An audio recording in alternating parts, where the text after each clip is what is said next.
What is up, guys? Welcome back to another adventure. Now today we're back here at Dollywood. We got here about 11:30 or so and it is busy. They're already putting people over in parking lot E, so we're gonna head inside of the park here, see how busy it is, try to grab some food. Who knows with the lines being as long as they are, but trust me, if you're coming to the park, make sure you got those patient pants on, because if not, you are in for a whole new world.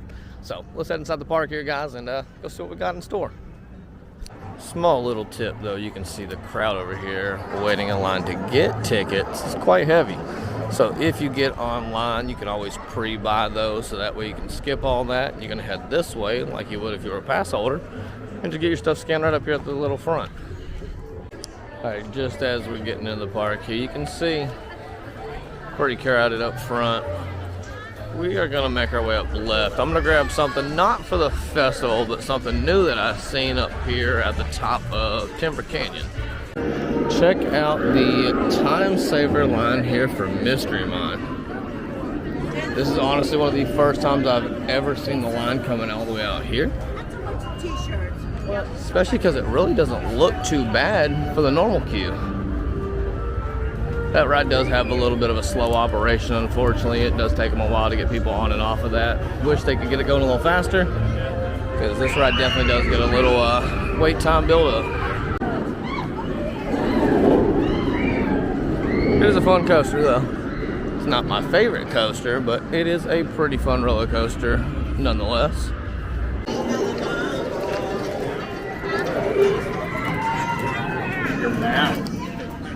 Alright, so we made our way up here to the top of Timber Canyon. We're going to be stopping here at the Dog House.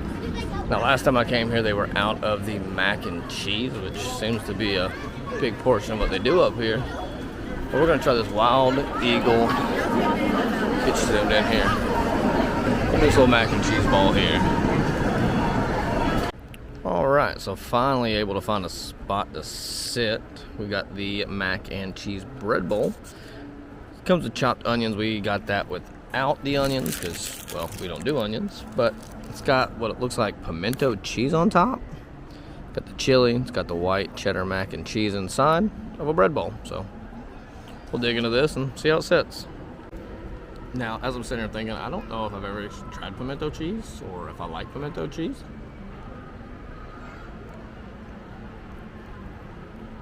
I honestly don't know what pimento cheese is.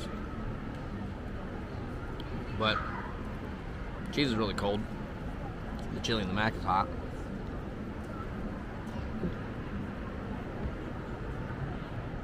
Kind of just tastes basic. I mean, just chili, mac and cheese. You don't really taste much from whatever this cheese is on top.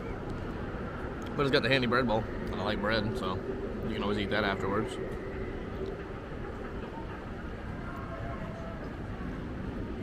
Yeah.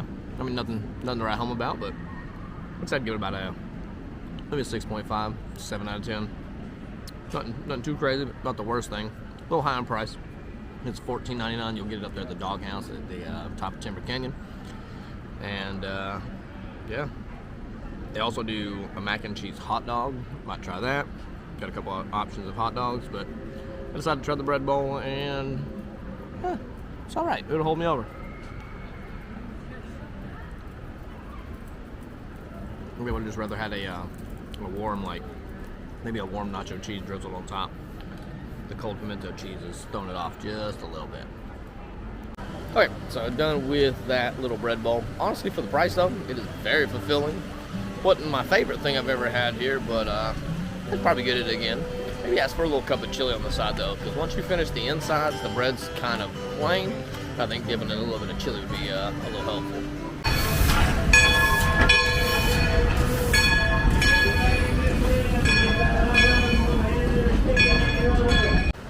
Alright, so we've just been out walking around, and all the wait times right now are sitting, I think every coaster is above an hour.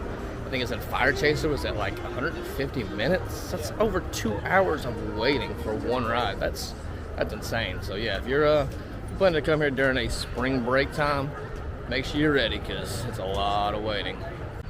And we're heading up here to Owen's Farm, just crossing through, going back to the top side of the park, but this is a section I wish they'd hurry up and do something new with, because even on a busy day, you can see hardly anybody up here. Now, there is a good reason why most people don't venture the way up here, because there's only this one ride, and if it's not your style ride, you probably won't want to come up this way to ride on it. Other than that, they've got a little children's playground here, small little thing on the other side of these trees here, and then some restrooms, and that's it. This used to be a toy store and all kinds of fun stuff, and now Owens Farm is kind of dead. As we are working our way back up here into top of Craftsman's Valley going into Timber Canyon. See the line for Blazing Fury is outside of the building. We'll go up here and check the wait time board.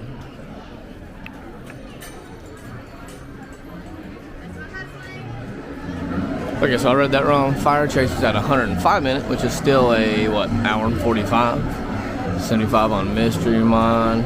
So it really looks like about the only thing you're going to get on real quick is going to be Drop Line. And yeah, that's about it. For the big rides, you got Drop Line, all the coasters are pretty packed up. So we came up here just to get some clips of the Wild Eagle, and you can see the line is all the way out here by the sign. If you ever see this, turn around and run. The bottom queue lasts forever. Then you have to go up the stairs and stand in even more lines up top. So if it's ever here, just avoid it. So there's another first. Came up here to the Fire Chaser, and the line is setting right here on this little bridge area, basically right under the lift hill. Hasn't even made it into the indoor little queue or the overhang, whatever that is. But yeah, the normal queue, it's taken way out past it. So we finally made our way up into Wildwood. You can see the line for Till and Harvest is coming out of the building. Little sweets and treats here, got a little back up, but we're gonna head our way back, go check out the situation in the Big Bear Plaza area. All right, so getting up here to the Big Bear Plaza, and holy moly, that line for Big Bear is big.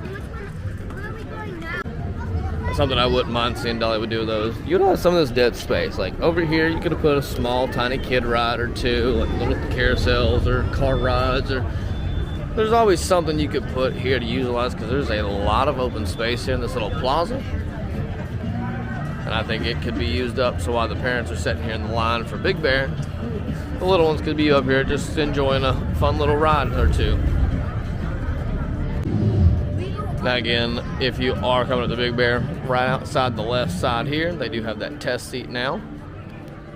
So that way if you're curious if you can or can't fit, you don't have to go through that long line, because on a day like this, if I sat through all of this and I got to the front and couldn't ride it, and all they gave me was just one skip the line pass, I would not be a happy camper, because that is hours and hours wasted right there.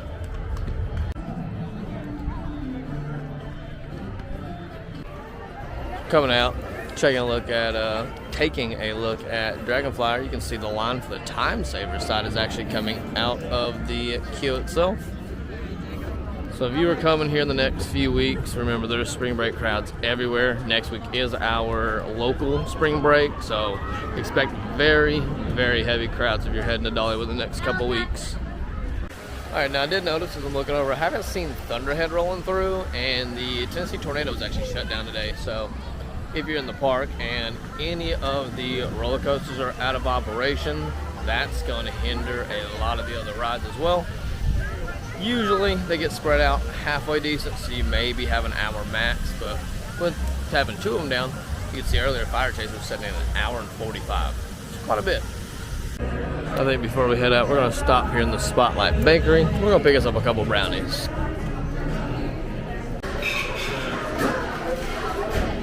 If you haven't yet, these little cannolis, they are delicious, but what we came for is right here. So last year they had the brownies in those weird cardboard containers. They were real dry, not so good. This year, they're way better.